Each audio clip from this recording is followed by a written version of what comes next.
Hi, this is Walter Eric Martin Lang. Together. That's cool. Yeah, you're 3/4 of that. We're looking at Munchkin, the trading card game, a collectible card game. The exact name, not necessarily know. This is the shiny edition of Munchkin that's out from Steve Jackson Games. You were doing a special version of Munchkin. Very different format. It's a completely different game. Yes. I'm just using this as my prototype because it's shiny and I like shiny. Okay. It is Munchkin, the trading card game, designed by co-designed with Kevin Wilson. Mm-hmm. We had to keep silent about this game for like a year, and now that we announced it, I get to talk about it. Yay!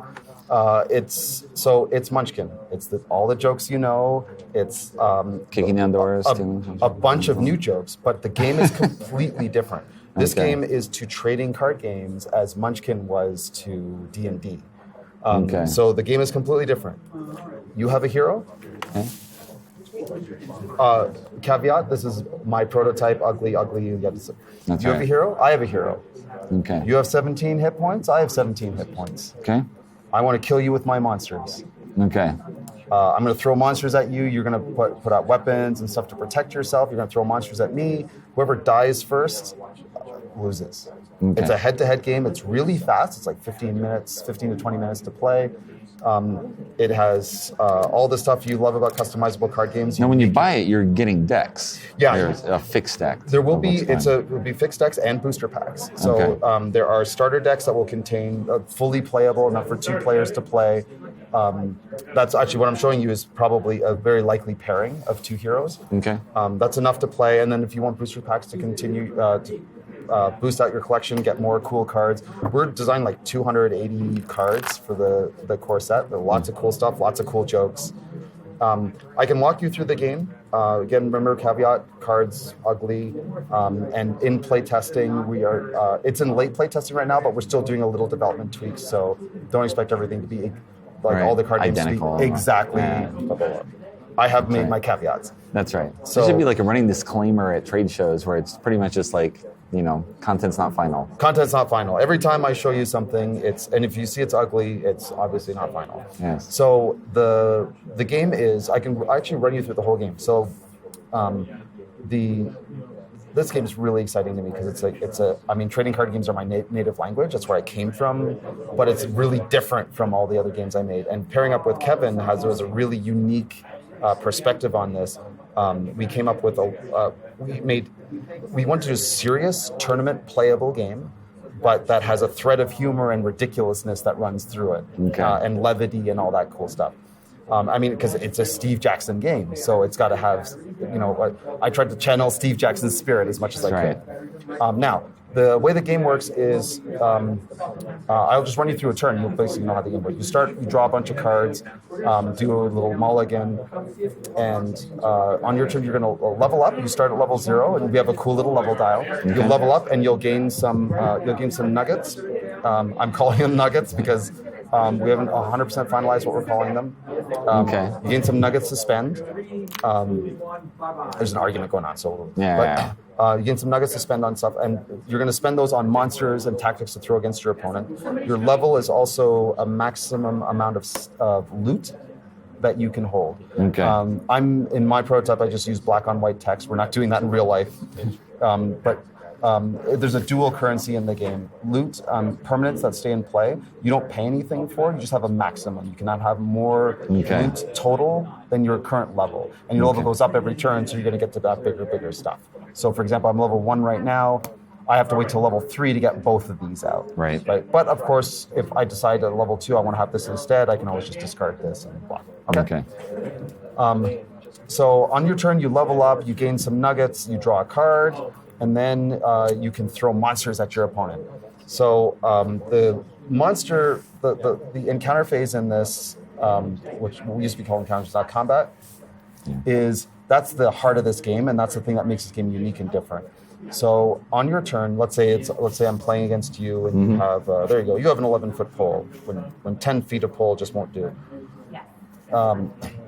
I'm going to play a monster against you. So let's say I'm level 5. I have 5 little nuggets here. Right. I'm going to play a monster against. I'm going to play a card face down. I'm going to commit a number of nuggets to it. I'm going to say I'm going to commit 2 nuggets to this. This is a monster that costs 2, and it's going to attack you. Okay. You have to decide in the dark, based only on what I spent on it, whether you're going to face it or whether you're going to run away. Okay. If you run away, you only get one chance to run away per turn. Okay. So you got to decide when you use that. If you run away from it, then I get my money back and I stash it face down off to the side. I'll get that back next turn. You don't get to see what I did. Right. That's it. If you decide to face it, you have to decide any weapons that you're going to commit to it, that you're going to turn face sideways to commit to the monster to try to kill it Right. or weaken it. You have to do that in the dark before you see what it is. Or you just face it with your body, and the monster's going to come after you. If you decide to face it, then I have to reveal. And if it is indeed a monster, and I spent at least the correct amount of gold, then it's a legitimate monster, and we go through combat. And Okay. if you had weapons attached to it, you will do damage first to my monster. So in this case, you would deal 1. I put a token on it to show that take 1 damage, and it's weakened, so it will do nothing to you. Okay. And I stash the monster. It'll come back next turn, losing all damage, unless you kill it later. All stuff that I play against you is stashed. So you'll get to gain a little bit of info about my hand as we're doing that. So, however, being a smarmy munchkin as I am, that's a great hand. So let's say, there we go. Let's say I did the same thing, same scenario. I'm going to put 2 on this. You decided to face it. I'm like, oh, it's not a monster at all. It's nothing. It's a tactic card. So I get my money back. I cheated. I take 1 damage for cheating. Okay. But you've committed all your stuff. Which is now used up, and now you can send something real. Right up. And this is still stashed. I'm going to get it back next turn. Okay. So at the core, it's a combat game where you're throwing monsters at each other, but there's a heavy bluffing element to it. Okay. So when you get used to, once you start getting used to like how the monsters interact, and of course, And the components of the deck and what people can possibly and you don't throw have at a you. huge hand size. You only draw 1 card a turn, so you are learning bits about your opponent's hand turn by turn. Okay. So like after a while, I'm going to be like, all right, hey, you threw that at. I saw that you had a drop bear in your hand last turn, and if you pay 3, I have some info that I'm basing it on. Now, if you kill a monster, it's discarded. We're not ready. Okay. Right, so like that's one of the main reasons you want to use weapons is to actually kill my stuff. Yes. So I can't use it against you in the future. Every hero actually has their own ability. So the thief loves cheating. When you're caught cheating, I can pat him to either escape the penalty of cheating or draw a card for it. Okay. The wizard has his ability to lower the cost of a tactic you're playing by 1. Tactics are the cards that you play, follow their instructions, throw away, unlike any other card game you've ever seen. Okay. So that's those are the basics, and everything else is jokes. Okay. Right. So I mean, I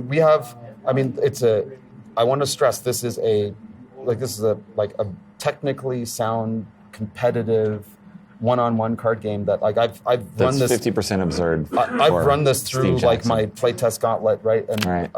To make sure that it's really sound. But it's ridiculous, right? It has all the cool Munchkin jokes on it.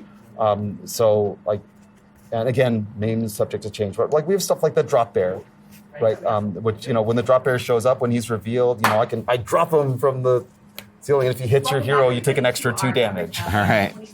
Right. We have some cool RNG in the game that like for the hack in the box, you can roll a die to determine a bonus or penalty that happens to both players. All that kind of stuff. It's again the key thing is we want to do in this game. We want to do what Kevin and I call sustainable jokes, right? Jokes that are fun to play the first time, but they also they fun don't to get use. they don't just get annoying after you've played them 50 times. All right. Right. So even like the most, I apologize for any. I have some really serious German players in my group that like I hate all humor, not because I'm German, but I just hate all humor. They play, and I had them play it. Right. And I had one guy who's like, I play the drop bear, and even they can't help but laugh a little bit. Right. Anyway, that's Because it's still a tactic that you were going to use to kill someone. Right. Exactly right. There are 6 classes in the game. There's warrior, cleric, thief, wizard, bard, and ranger. Each of them has a whole bunch of cards that only that class can use. There's a ton of neutral cards that every class can use. You build your deck out of 40 cards and 3 copies per card. Come with your constructed deck, play it. The game supports up to 4 players as well. Okay. So you play round robin around the table, and You attack the player to your left, defend against the player to your right. The first player to kill their victim wins the game. Okay. So sometimes you want to protect some other players because, et cetera, et cetera. There's no elimination, though. Once somebody's dead, the game is over. Right. The thing I love is that multiplayer games in this don't take that long. They're still only maybe 25, 30 minutes. Okay.